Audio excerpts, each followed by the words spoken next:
Welcome back to the stand-up paddleboard build. This stand-up paddleboard is going to be used for my hydrofoil that I got off AliExpress. So last video we installed the cassette, the leash and vent plugs, and the handle for the stand-up paddleboard. And if you want to go check out all the previous build videos, the link is in the description below. So in this video, I'm going to seal the board, and then I'm going to do the fabric inlay. So on the bottom of the board, I'm going to do an inlay of some sort. So I think that should look pretty cool. Okay, so sealing the board, first thing. What I'm going to use is this stuff here. I've covered it in all my other videos. I've been using this stuff for many years.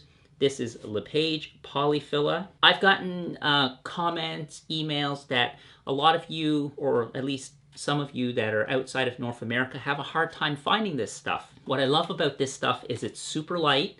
For a big tub of it, it's very, very light, so it doesn't add much weight when you go to seal the board with this. And it is white. It is like the same color as EPS foam. It matches perfectly. I have no issues. I don't have to paint it if I don't want to. I love this stuff. This stuff works so good. But you can get other stuff from Surf Supplies to seal your EPS foam boards if you have a hard time finding this in your country. So some alternatives that you could use if you don't mind adding a little bit of extra weight and maybe painting your board is you can use stuff for drywall like sheetrock, spackling, but you have to be careful of some of those because they can be very heavy, and they also have an off color. They're not pure white at all, so you will have to paint your seal coat. So why do you seal your board? Well, sealing the board is, number one, EPS foam has a tendency to tear out, so you get all these little tear outs in the foam. It can also hide some of your mistakes, hide your crimes. If you have big divots that you've put in by your board by accident, you can fill those if you need to. Primarily the big reason for doing it is it prevents too much resin from soaking into the EPS foam, because EPS foam is very porous. I've covered a video about that for why you should vent your EPS boards, because there's a lot of trapped air within the voids of the blown, when they combine the beads to make this foam. And because there is air trapped between the beads, that also means that the epoxy resin can soak through those cracks, those little voids as well, and it will make your board heavier. And it's also a waste of resin. So sealing your board with this is a really, really great idea. Okay.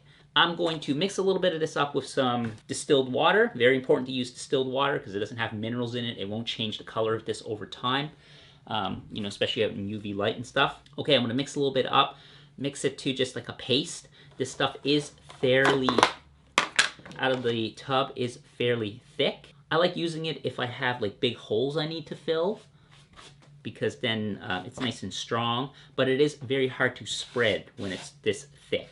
It's up to you. Also, I find this stuff doesn't sand very well, so it's good to try not to lay on really a really thick coat. Try to lay it on thin. We're just trying to seal the board. That's all we're doing. Okay, let's get into it. So for mixing, I'm just going to eye it. I'd usually just put a bunch in a tub here, that. And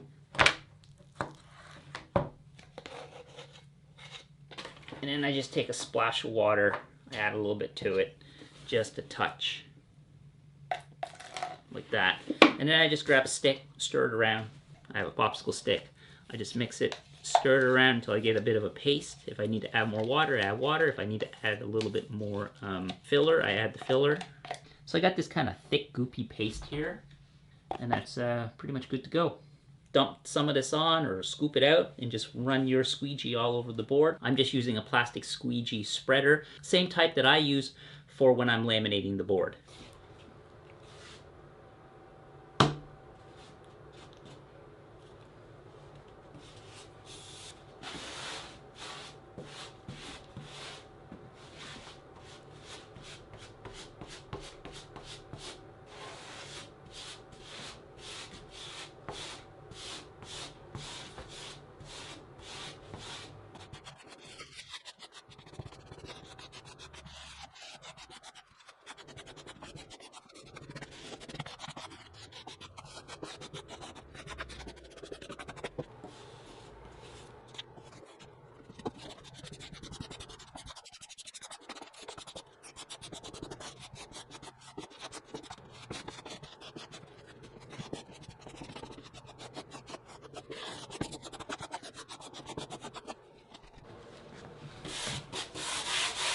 To do the rails, I just like using a glove, and I just, because it's rounded, it's a little harder, and I just rub my hand on it and seal it.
All right, the sealer is nice and dry now. I'm going to use a sanding sponge, just a nice soft sponge. This is like, I don't know, 120 grit. And I'm just going to give this a good sanding just to knock off any like irregularities. And then we'll tape it off and start doing the inlay.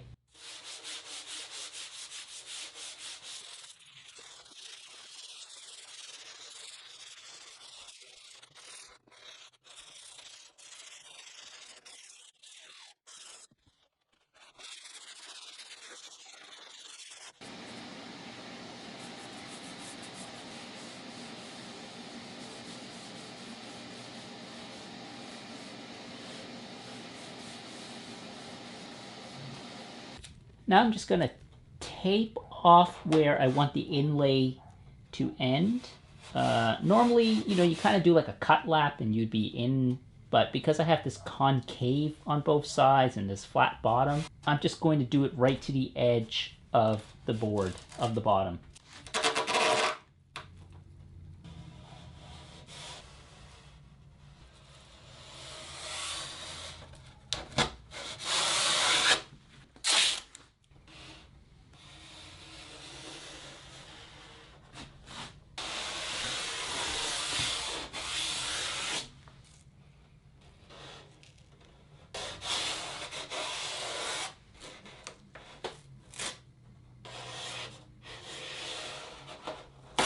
So for the nose up here, because I'm not following this hard rail, I'm going to bring in the inlay like this.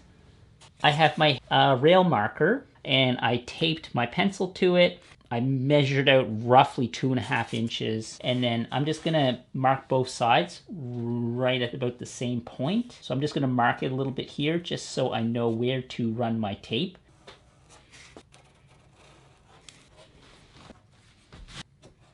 There. I only need a couple reference marks. Now I'm going to retape it.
now that I have the tape laid where I want the inlay to end, so it's basically the bottom of the board, as I mentioned, because of just this weird flat bottom that I have for this stand-up paddle board.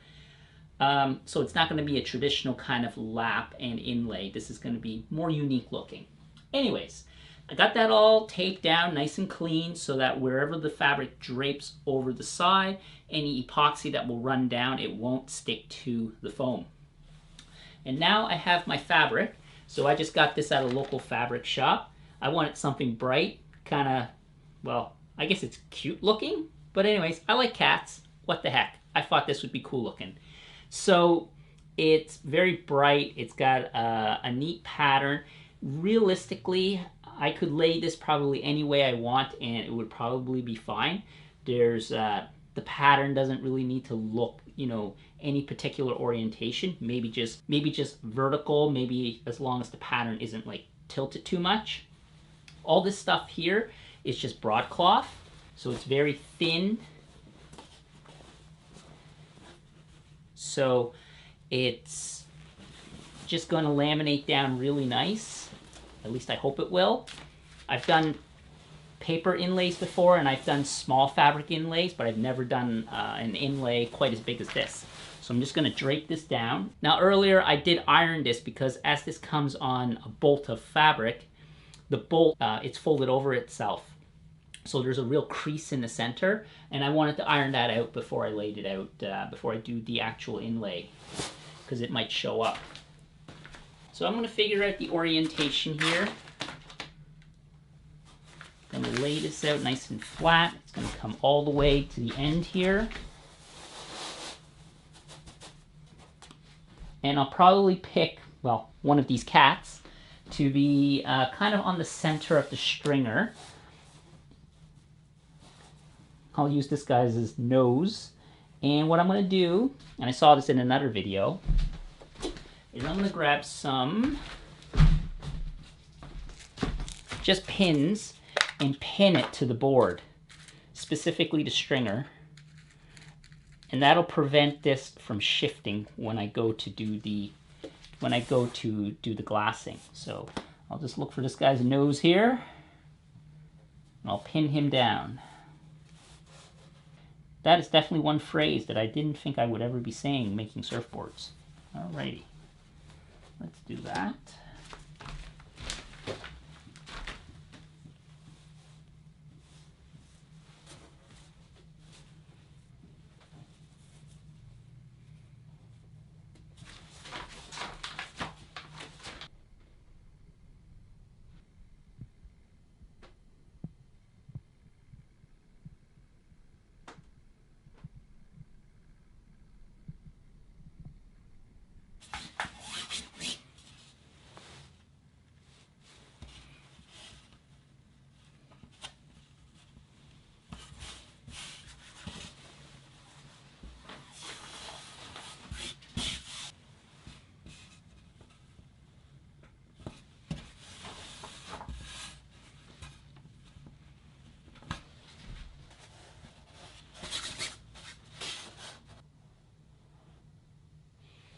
Uh-oh.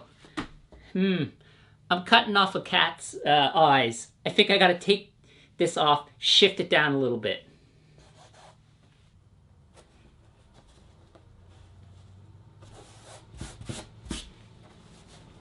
Okay, I think that should do it.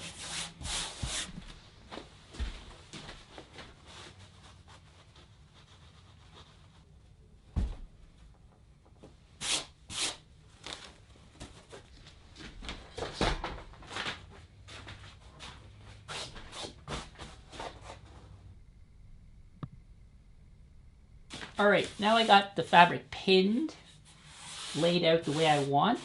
I'm just going to trim it back to make it a little bit more manageable.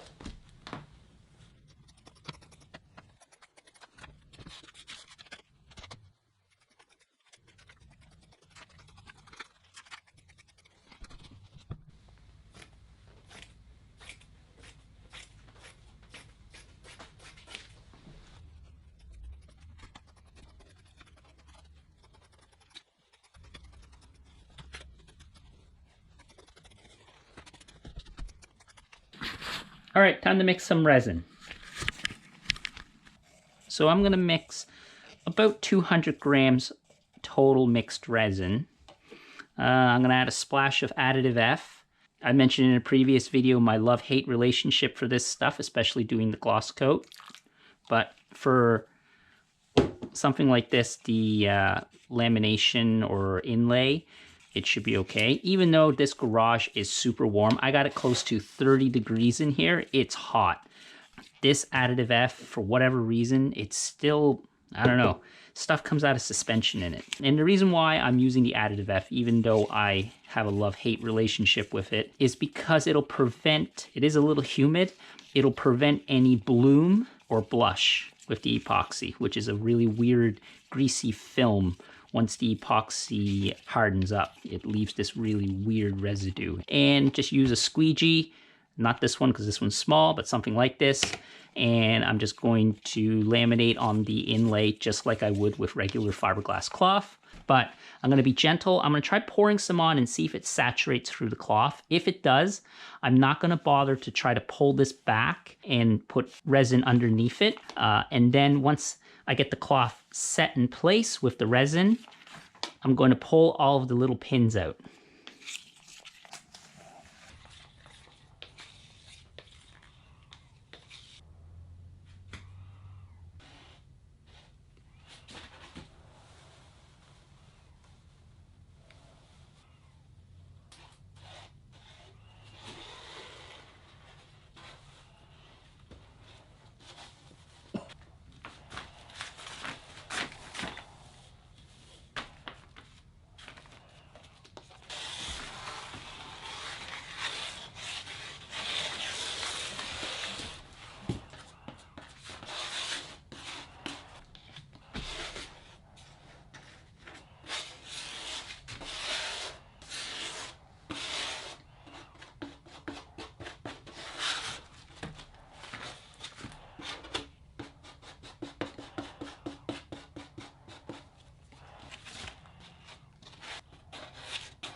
Okay, rain's short, so I'm going to mix up a little bit more. So I will say this, the fabric takes quite a bit more resin than I thought to laminate than like fiberglass cloth, which is interesting. I guess fiberglass cloth is, well, fiberglass, so it's glass and it doesn't really absorb as much resin, whereas this cloth is, well, cloth. So I mixed up another 200, actually 300 grams total. So I want lots so I don't run out. But I can gauge it. So now I have a baseline for the next time I do this.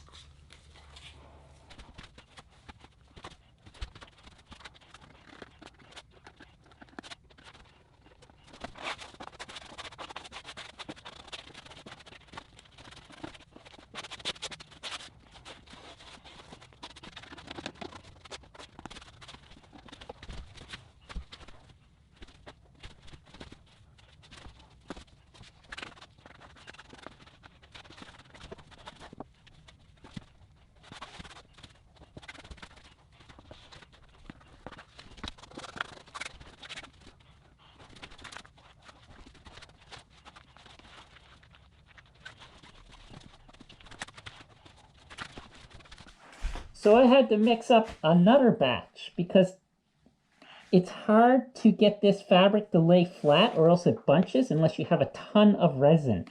So that's something I learned.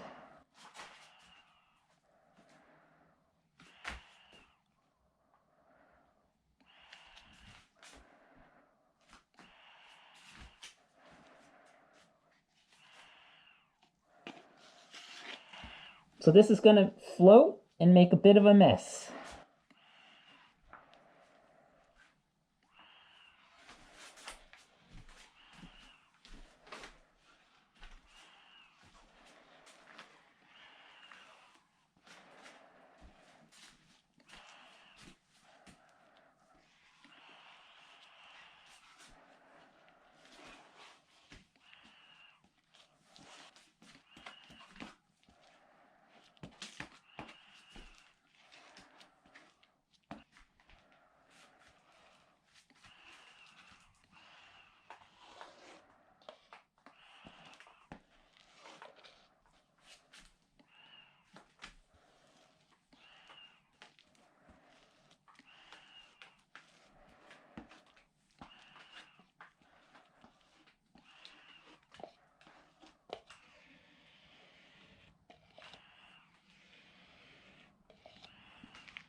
Okay, well, I learned something doing this inlay, and I'll recap it later. Yeah, you definitely need a lot of resin, number one. Number two, then you've got to squeegee it out and make sure none of it pools. So laminating fabric is very different than laminating fiberglass. It's a lot harder, or it's different anyway.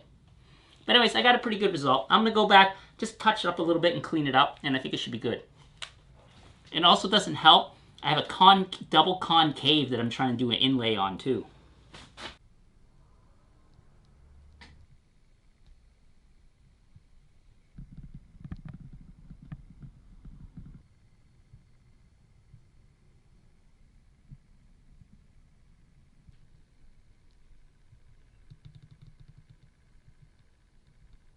All right, it's been a few hours. Now it's hardened up. Epoxy's kind of finicky. If this was polyester resin, it might be easier to do this. But anyways, I'm going to just use a razor blade or X-Acto knife. I'm gonna cut along where the tape line is and then remove the excess fabric.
So I figured I got a little bit of cloth left over, and it might be kind of cool just to have a patch on the deck, because it's going to be mostly covered up with a piece of EVA foam anyway, but it'd be nice to have a little bit of color on the deck. So I'm just going to mix up a little resin and laminate this down. Before I do the inlay, I'm also going to tape up the deck so I can do the bottom lamination of fiberglass after I do this. So I just figured I would do it now since I have the board upright. And then I'll mix up some resin and then do my deck inlay as well. So for this, actually, I do need to mark it out. So I have a block of foam with my pencil taped to it. And what that will do is it'll give me a perfect, I don't know, whatever this is, 2.5 inches in from the rail all the way around, and then I'll tape around that using my tape. Also, I'm using a really soft pencil. I'm using the 9B, the softest lead pencil that you can get. Awesome for marking on foam.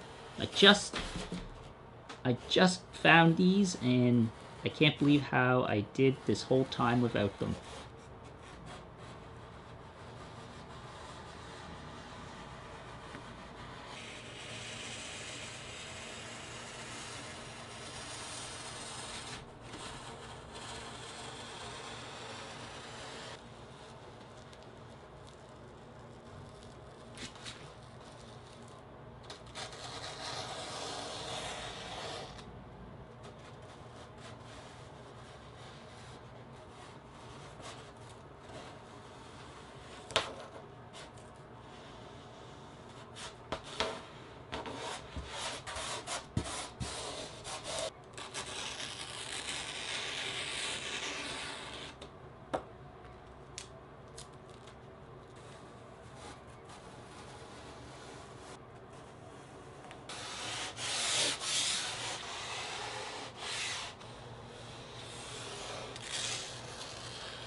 So one thing I have learned after laminating the bottom on this is definitely you need more resin than you think you're going to need.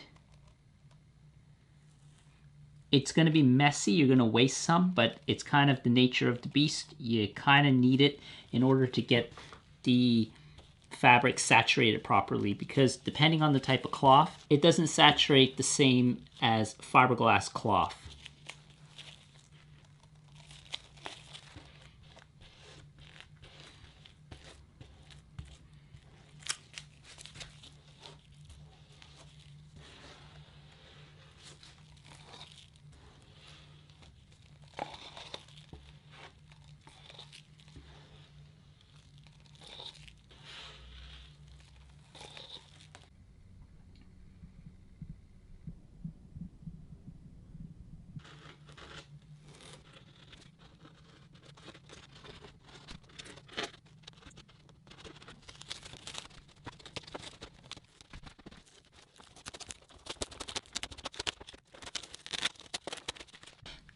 This is still just a tad bit soft. I'm just going to do a little trick here that I sometimes like to do with cut laps. I'm just going to take a popsicle stick. I'm just going to rub this, the edge of this, so that it goes into the foam. And what that will do is it creates a nice, like here it's got this raised edge, but over here where I've burnished it, I guess that's what I could call it, I'm burnishing, it's got a nice, it's almost like it's flush with the rest of the foam. So when I go to glass this, the glass isn't going to, number one, fetch, and number two, it's not going to be raised up. So when I go to sand, I won't sand through into the glass. So just a little trick I've done in the past that I've had decent results with.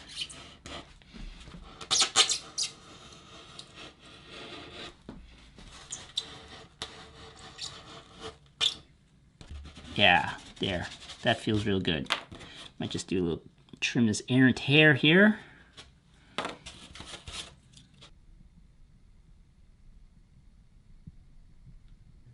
Alright guys, that'll do it for this video. In this video I did the inlay on the bottom and then I did a little inlay on the deck. So yeah, I learned a few things about doing cloth inlays. Number one, use way more resin than you think you need. Number two, yeah, cloth, regular like broadcloth, or probably depending on the type you use, even polyester cloth, definitely absorbs way more resin than typical fiberglass cloth. So keep that in mind when you go to do your fabric inlay. But overall, I think I got a pretty good result. I'll know more once I laminate it. So that'll be the next video. And I've been keeping track how long it takes me to do each section of building the board and for the inlay, and also including doing the cut lap tape that I'll need for the next video or the next segment to laminate the bottom. It took me about 2.5 hours to do the inlay. Now that is also accounting for I have to mess around with the camera and stuff, but that gives a kind of an estimate of roughly how long this takes, just someone at home doing this in your home shop. Alright, thanks so much for watching this video. Hope you guys enjoyed it. Give that thumbs up button some love and consider subscribing if you're not to my channel, and I will see you guys in the next video.